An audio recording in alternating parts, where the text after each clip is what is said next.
The reason I'm making this video is because I saw a video by Louis Rossmann about a week ago that he talked about how Amazon can now edit your books that you already have purchased without telling you anything. So, long story short, if you have a Kindle, you download a book, you read it, and then Amazon can access it and directly edit the content of the book. Luis went through some things from the consumer's point of view, how it can be used as censorship, how it's evil, and obviously there's other implications that he covered, and also the fact that you're no longer able to download your books. I'm going to link his video in the description, but I want to specifically speak about digital media and how I view it from the point of view of a developer. I've been in software engineering since 2012, and being able to update a piece of software already deployed on production and on a client's device is actually something very important and an ability you need to have as a developer and as a product seller. I understand that with some pieces of media, for example, books, music, and so on, it might cause some conspiracy theories, concerns, actual issues with it, censorship. But at the end of the day, it's still a very valuable tool to have from the developer's point of view. While this you will own nothing and be happy about it timeline is very dystopian, this model of being able to access some piece of media through a SaaS or what have you is a model that currently exists and actually has many benefits. And if anything, a lot of companies not patching their content even though there's a new release is actually a bigger issue to me.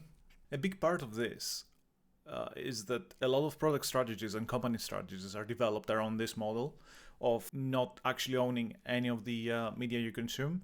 I think it's a bit distracting or misleading, better, the fact that you're buying an ebook. In essence, what you're buying is not the book. It's not about your device being able to render the text offline. The fact is that you're buying a license to access a specific version of a piece of software, because the book, once packaged in this format, served to you through a marketplace, is no longer just a book.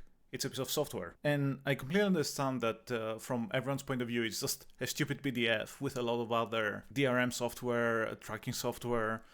So the question is often, why cannot I access it on my other device? But would you ask the same in the 90s if your Encyclopedia CD could not be rendered by a Mac when it was like a Windows version?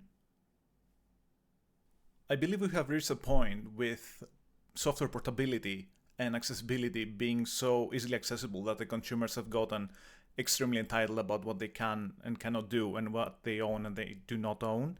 So while you're completely free to go out to a bookstore, if you still have one, and buy a version of the book if available, and then you own it, you can even take photocopies of it, you can do whatever you want with it. At the same time, when you buy a piece of software, there's specific ways you can use it, specific ways you can consume it. So you might be buying into the convenience of being able to see it on multiple devices, supported devices. It might be that you can annotate directly on it, it might be that you can transfer it, it might be that you want to receive updates with it. There's a lot of reasons. In many of Luis's examples throughout the video, he speaks specifically about censorship, and even though I really appreciate his work, I really hate how he has to weaponize everything sometimes, because from the point of view that someone censors something that might be a bit controversial nowadays, or soften a language, or try and hide the truth, or whatever it might be, I get it. It's frustrating.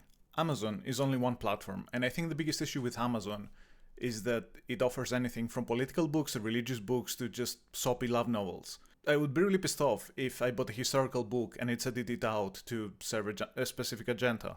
On the other hand, there's other companies also offering digital media, and it would be way more evil if they could not edit the book directly on your device. Games Workshop is a miniature manufacturer, and they also have the very popular game of Warhammer. Warhammer used to be purely physical. You would have to buy your physical codex of your specific edition. Some codices might be released once or twice every edition, and you had to buy all your books. They would release some online updates, and so on and so forth.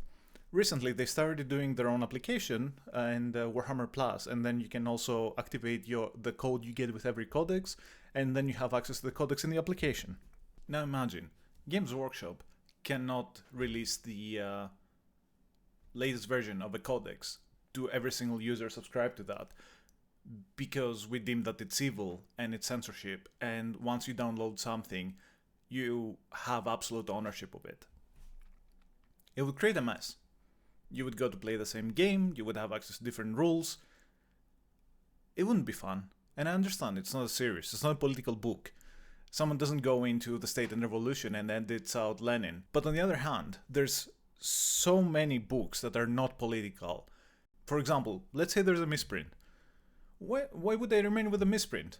Like, why would I have to update it myself? At the end of the day, I'm paying Amazon to get access to the latest version of the book. That's what I pay for. If I want a specific version, I would go out and buy it. Now, as far as I'm aware, on Amazon's marketplace, you cannot buy a specific version of the book or revert back to a previous one or anything like that. There's other marketplaces that not only give you the ability to buy a specific version of it, they also allow you to revert into different patches. For example, Steam and buying video games, different versions of JetBrains or other software. When you stop thinking about the book as a book and start thinking that you're buying a piece of software or access to a piece of software, it changes the argument. And I'm not saying that's good or bad. I'm just saying that you're wrong if you think that you own it and that nobody can change it, because those are not the terms. There's definitely dark patterns in that, and it can create many inconveniences, not just monetary. For instance, a song can be updated on Spotify, and you have no option to revert back to a different version. You get no notifications. It's just that next time you'll play that song on Spotify, it's going to be different. And specifically on Spotify, if you download a song, and then that gets removed or updated for some reason, you don't get to keep the old version even. You still have to get the latest one. And you can see that a lot of people are frustrated by this SaaS model. They want to own their stuff. They want to use their media and consume it however they feel like. So they go out and you see more people buying books, you see more people buying CDs, you see more people buying vinyls, even tapes. I don't understand why anyone would want their music on a tape, but they vibe with it. I don't care. They like to consume it through a tape deck. Power to them. And in many ways, piracy has become the best option again. For video games, a lot of DRM actually reduces the performance of your computer or might install some spyware. If you pirate it, well, you might install some Russian botnet thing, but at least you're not installing the official DRM. For music, you can add your offline tracks and consume it through the same piece of software. It's great. Anytime I try and read something coming from an American source, what's an American video, it just seems that you guys are just like up in arms about everything. It has to be political, it has to be weaponized, someone is going to use it in the worst way possible.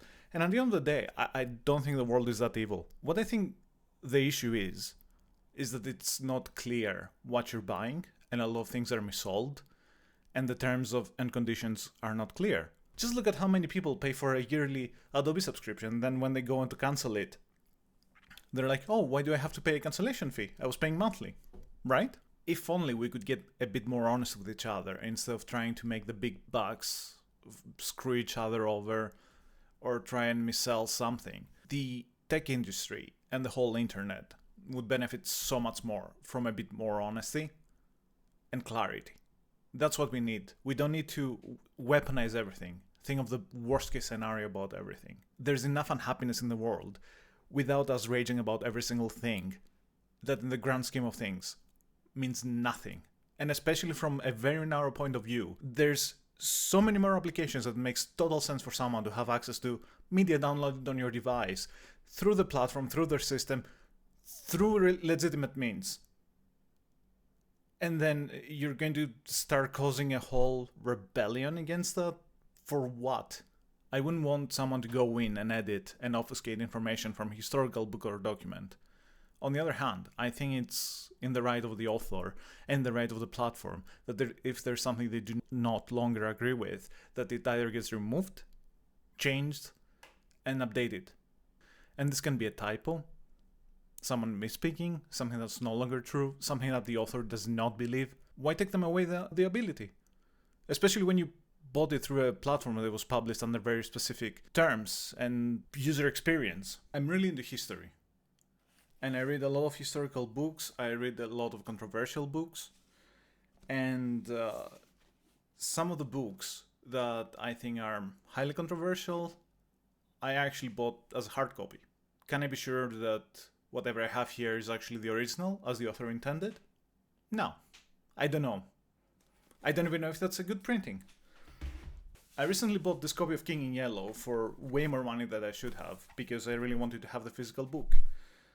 Not only it's missing a whole chapter, it's also missing a lot of the short stories. Did I know that? No. There's no way for me to get them in this form.